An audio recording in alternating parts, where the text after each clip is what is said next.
अस्सलाम वालेकुम। 7th class हमने सबसे पहले स्ट्रक्चर ऑफ हार्ट को डिस्कस किया था इस चैप्टर में। अब हम फंक्शन ऑफ हार्ट को स्टडी करेंगे।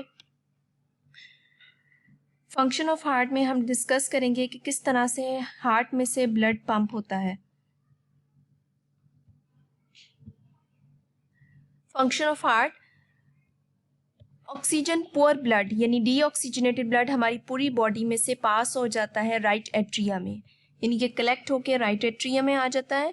राइट एट्रिया से फर्दर ये ब्लड पास हो जाता है राइट वेंट्रिकल में। राइट वेंट्रिकल से ये ब्लड पास हो जाएगा लंग्स में with the help of pulmonary artery. Pulmonary artery deoxygenated blood को लेकर जाएंगी लंग्स तक।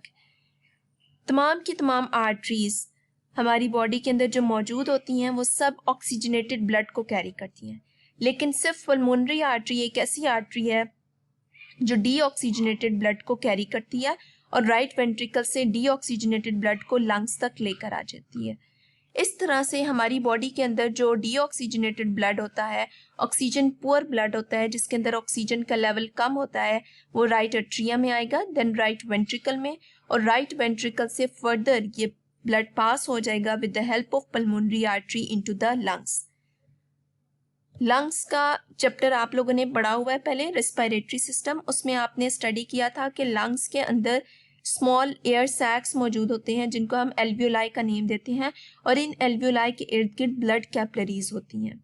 बेसिकली पल्मोनरी आर्टरी जब ब्लड को कैरी करती है लंग्स तक तो ये आर्टरी कन्वर्ट हो जाती है स्मॉल ट्यूब लाइक स्ट्रक्चर में, जिसे हम नेम देते हैं कैपिलरीज का। अब इन कैपिलरीज में भी ब्लड ही मौजूद होगा। इस ब्लड के अंदर क्योंकि ऑक्सीजन का लेवल कम होगा और लंग्स के अंदर जो एयर आती है, जो एयर एंटर होती है during the process of inhaling, उसके अंदर ऑक्सीजन का लेवल ज़्यादा होता है, वो ऑक्सीजन रिच होती है। उस एयर में से ऑक्सीजन डिफ्यूज हो जाएगी ब्लड के अंदर, जो ब्लड कैपिलरीज में मौजूद होता है उसके अंदर चली जाएगी, और जो ब्लड के अंदर कार्बन डाइऑक्साइड मौजूद होती है वो लंग्स में आ जाएगी। इस तरह से एक्सेलिंग के दौरान कार्बन डाइऑक्साइड बाहर आ जाएगी और हमारे ब्लड के अंदर ऑक्सीजन आ जाएगी। अब ये ऑक्सीजन रिच ब्लड लंग्स में से फर्दर पास हो जाएगा with the help of pulmonary veins into the left atria. Left atria में चला जाता है।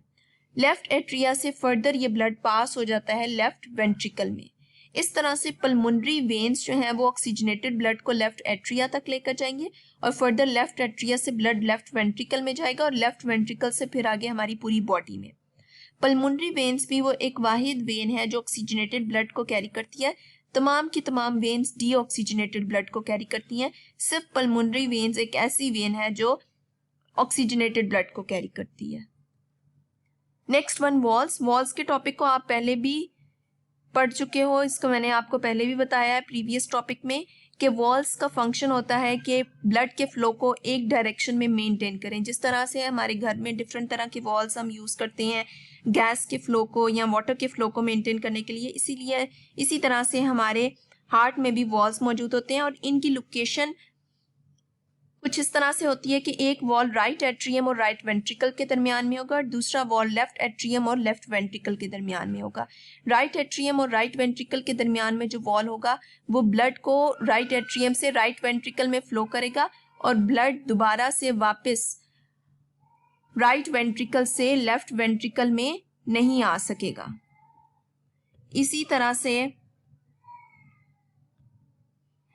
लेफ्ट एट्रियम से लेफ्ट वेंट्रिकल के अंदर ब्लड फ्लो करता है, और लेफ्ट वेंट्रिकल्स के से दोबारा लेफ्ट एट्रियम में नहीं आता वापस, और इसकी वजह भी यही होती है कि इन दोनों के दरमियान भी वॉल मौजूद। इस डायग्राम में आप देख सकते हो कि ब्लड पास हो रहा है यहाँ से राइट एट्रिया से राइट वेंट्रिकल में, और राइट वेंट्रिकल से फिर आगे ये फर्दर पास हो जाता है लंग्स में, और इसी तरह से दूसरी साइड पर लेफ्ट एट्रिया से ब्लड पास होता है लेफ्ट वेंट्रिकल में, और लेफ्ट वेंट्रिकल से ये ब्लड पास हो जाएगा फर्दर पूरी बॉडी में।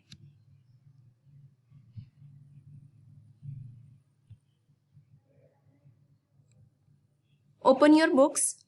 हमने कल यहाँ तक पढ़ा था, आपकी डायरी यहाँ तक थी। नेक्स्ट आपने द ब्लड पासिस, यहाँ से लेकर एंड तक आपने इस फंक्शन को याद करना है और साथ में डायग्राम की प्रैक्टिस भी करनी है। The blood passes from atria into the ventricle, there is a wall between each atrium and ventricle on the both sides of the heart. These walls keep the blood flowing in one direction. ये walls blood के flow को एक direction में maintain करते हैं। Deoxygenated blood from the body enters the right atrium and oxygenated blood from the lungs enters the left atrium of our heart.